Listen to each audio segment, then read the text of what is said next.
नमस्कार, मैं हूं Deepti Chaurasia. Live India dot news के फेसबुक पेज लाइव में आज हम दो बड़ी खबरों पर बात करेंगे। दो बड़ी खबरें जो देश की दो बड़ी खबरें हैं, जिसमें एक तो स्पीकर का चुना जाना और दूसरी बड़ी खबर दिल्ली के मुख्यमंत्री अरविंद केजरीवाल को लेकर।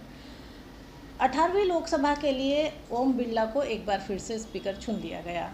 ओम बिरला को ध्वनि मत के साथ स्पीकर चुना गया, लेकिन जब तक उन्हें स्पीकर नहीं चुना गया था, कल तक के जो घटनाक्रम थे उसको देखकर ऐसा लग रहा था कि इस बार स्पीकर का चुनाव भी वोटिंग के जरिए होगा, क्योंकि कल तक के जो घटनाक्रम थे उसमें एनडीए गठबंधन जो है उसने अपनी तरफ से ओम बिरला का नाम स्पीकर के तौर पे लिया था, तो वहीं जो इंडिया गठबंधन है उसने भी के सुरेश का नाम स्पीकर के तौर पर सामने रखा। और जैसे ही इंडिया गठबंधन का नाम सामने आया, उसके बाद रक्षा मंत्री, जो सूत्र बताते हैं कि रक्षा मंत्री राजनाथ सिंह ने जो है पूरा मोर्चा संभाला और इसके बाद उन्होंने कांग्रेस अध्यक्ष मल्लिकार्जुन खड़गे से भी फ़ोन पर बात करी। इस तरह की खबरें आ रही थी। वहीं अगले दिन, मतलब कि आज सुबह जब स्पीकर की बारी आई, तो सदन में दोनों ही पक्षों ने अपने अपने नाम रखे। एनडीए ने अपनी तरफ से ओम बिरला का नाम आगे बढ़ाया, प्रस्ताव रखा गया, उसका अनुमोदन भी किया गया। वहीं दूसरी तरफ इंडिया गठबंधन ने भी अपनी तरफ से के सुरेश का नाम बढ़ाया, उनका भी प्रस्ताव रखा गया, अनुमोदन भी किया गया। उसके बाद जब ओम बिरला की बारी आई तो ध्वनि मत के साथ ओम बिरला को जो है लोकसभा का स्पीकर चुन लिया गया।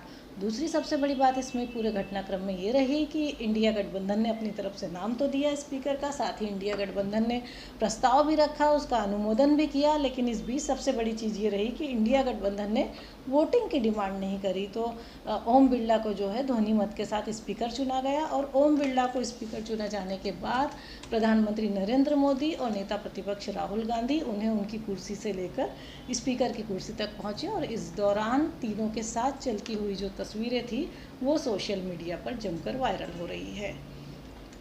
अब हम एक दूसरी बड़ी खबर की बात करेंगे और दूसरी बड़ी खबर है दिल्ली के मुख्यमंत्री अरविंद केजरीवाल को लेकर। दिल्ली के मुख्यमंत्री अरविंद केजरीवाल को अब सीबीआई ने अपनी रिमांड पर ले लिया है।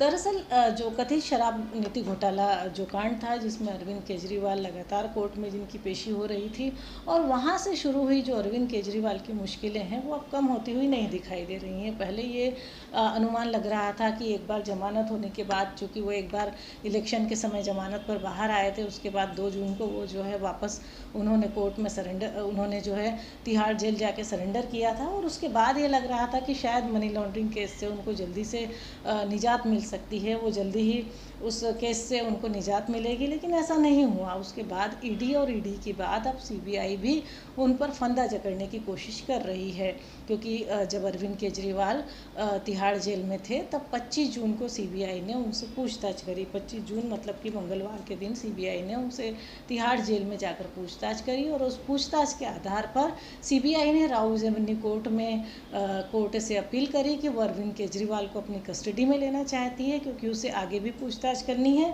और सीबीआई की जब 26 जून को सीबीआई ने अरविंद केजरीवाल को दिल्ली के राउज एवेन्यू कोर्ट में पेश किया और उनको गिरफ्तार कर लिया। चूँकि इससे पहले कोर्ट से उसकी कस्टडी मांगी गई, उनकी कस्टडी मांगी गई थी और कोर्ट ने इसकी मंजूरी दे दी थी, तो इसके बाद सीबीआई ने उनकी गिरफ्तारी कर ली। अब अरविंद केजरीवाल पे चूँकि एक मामला पहले से ही था, वो उसके चलते जो है वो तिहाड़ जेल में थे, जमानत पर कुछ दिन के लिए छूटे थे, लेकिन अब उनके ऊपर जो है सीबीआई भी पूछताछ करेगी और अब वो सीबीआई की कस्टडी में है। तो एक बार फिर दिल्ली के राजनीतिक गलियारों में उनके इस्तीफे को लेकर चर्चा जोर शोर पर है।